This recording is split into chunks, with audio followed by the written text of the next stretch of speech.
This channel does not promote any violent, harmful, or illegal activities. All content provided by this channel is meant for an educational purpose only.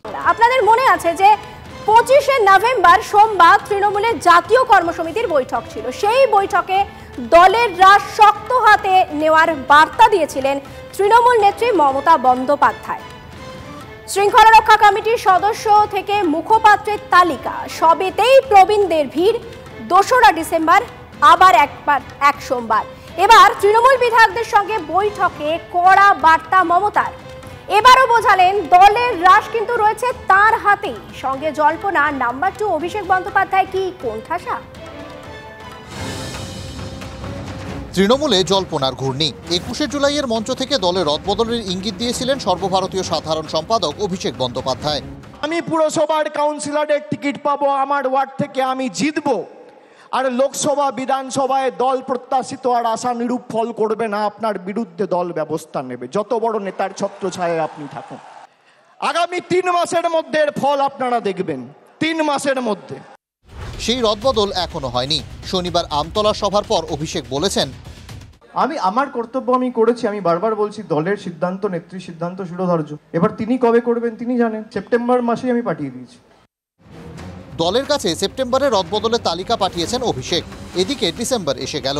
সেই জল্পনার মধ্যেই দলীয় বিধায়কদের সামনে তৃণমূল নেত্রীর তাৎপর্যপূর্ণ মন্তব্য। দলের ব্যাপারে আমি বক্সিদা দেখব। তবে কি অভিষেকের দেওয়া রদবদলের তালিকা কার্যকর হচ্ছে না? আরও বড় প্রশ্ন, নাম্বার 2 কি কোণঠাসা? যে জল্পনা উস্কে দিয়েছিলেন তৃণমূলেরই বিধায়ক হুমায়ুন কবির।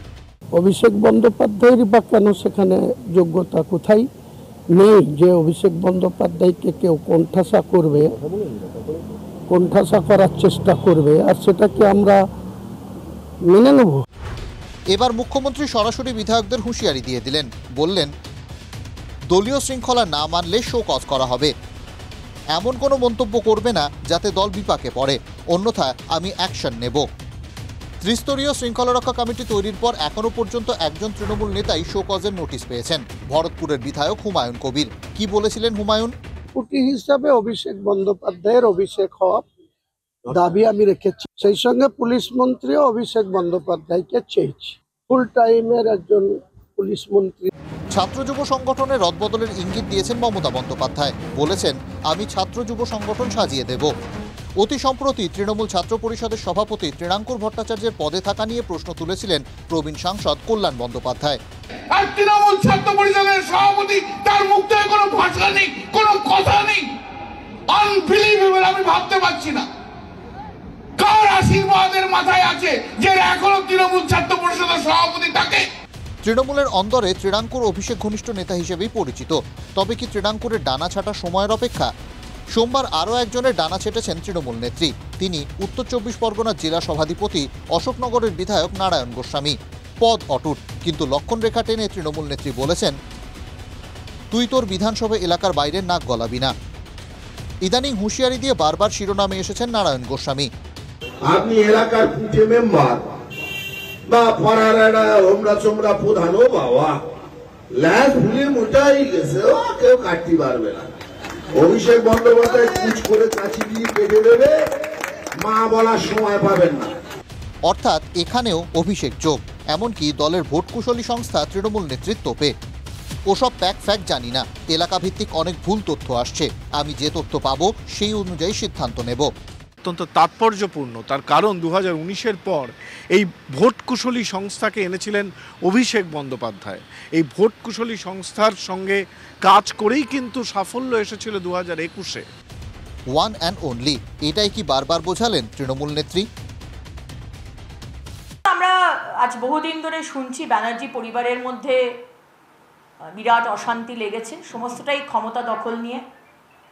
মুখ্যমন্ত্রী নাকি ক্ষমতা ছাড়বেন না,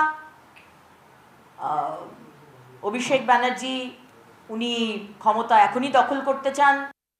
যেখানে মাননীয় মুখ্যমন্ত্রী দলনেত্রী মমতা বন্দ্যোপাধ্যায় কোনো কথা বলেছেন, তার উপর দাঁড়িয়ে কোনো মন্তব্য করতে পারি না।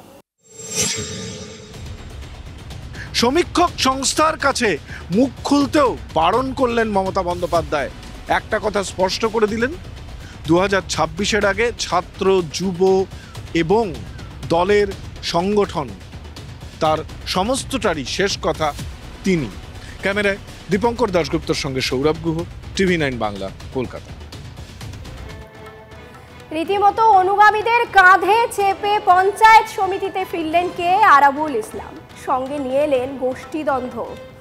আরাবুল ইসলাম অনুগামীদের সঙ্গে শওকত মোল্লার অনুগামীদের সে কি বিরোধ?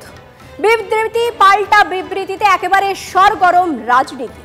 আর এখানেই প্রশ্ন উঠছে, তবে কি ভাঙড়ের আকাশে নতুন করে আশঙ্কার মেঘ জমছে?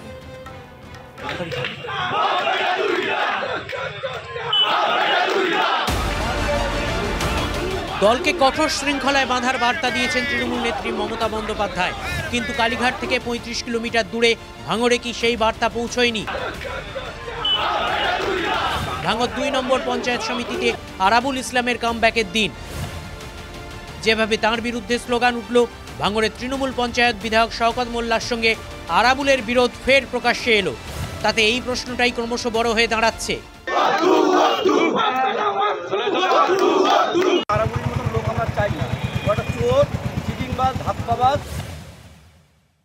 কিছু মানুষের চক্রান্তে আমাকে ফাঁসানো হয়েছিল।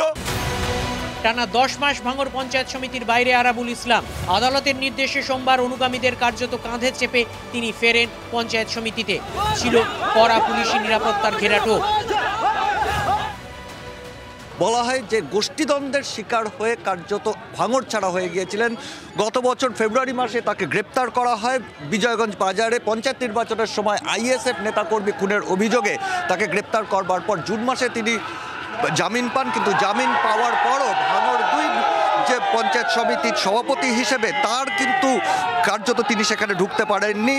তৃণমূলের অন্দরে খবর যে তার উল্টো দিকে শওকত মোল্লা, যিনি এই এলাকার ভাঙড় ক্যানিং পূর্বের বিধায়ক এবং ভাঙড়ের অবজারভার হিসেবে ছিলেন, এবং তারই চাপে, তারই যে গোষ্ঠীর চাপে তিনি এলাকায় ঢুকতে পারেন এবং শেষ পর্যন্ত আজকে আদালতের নির্দেশে তিনি বিডিও অফিসে ঢুকছেন। দল আমার সাথে না থাকলে আমি আজকের হাইকোর্টের রায়ও পেতাম না। দলের সিদ্ধান্ত অনুসারে দলের সমস্ত ব্যাপার সহযোগিতা করেছে।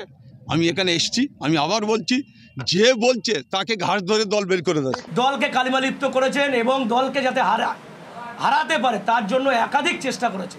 ভাঙড়ের মাসি এখন তোলাবাজকে চায় না, কোনো খুনেকে চায় না, কোনো লুটেরাকে চায় না। পঞ্চায়েত ভোটের সময় আইএসএফ কর্মী খুনের মামলায় গত ফেব্রুয়ারিতে গ্রেফতার হন আরাবুল। লোকসভা ভোটের আগে তাঁকে ভাঙড় 2 নম্বর ব্লক তৃণমূলের আহ্বায়কের পদ থেকে সরানো হয়। যাদবপুর লোকসভার অন্তর্গত ভাঙড় বিধানসভায় 87,000 ভোটের লিডও পায় তৃণমূল কংগ্রেস। এরপর গত 9 জুন ভাঙড় 2 নম্বর পঞ্চায়েত সমিতির সহসভাপতি সোনালী বাছারকে কার্যকরী সভাপতি করা হয় আরাবুলের জায়গায়। একদা গড়ে আরও কোণঠাসা হয়ে পড়েন আরাবুল অনুগামীরা। সেই বিরোধের টাটকা সুর ধরা পড়েছে এদিনও। ওকে বাদ দিয়ে 2024 সালের নির্বাচনে আমরা 87,000 ভোটে ওখান থেকে জয়লাভ করেছি।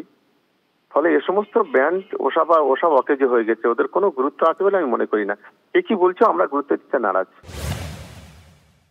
যারা এই পঞ্চায়েত সমিতিতে বসে আছে তারা আরাবুলির, আমি তো মনে করি তাদের হাত ধরে আরাবুলি এনেছে।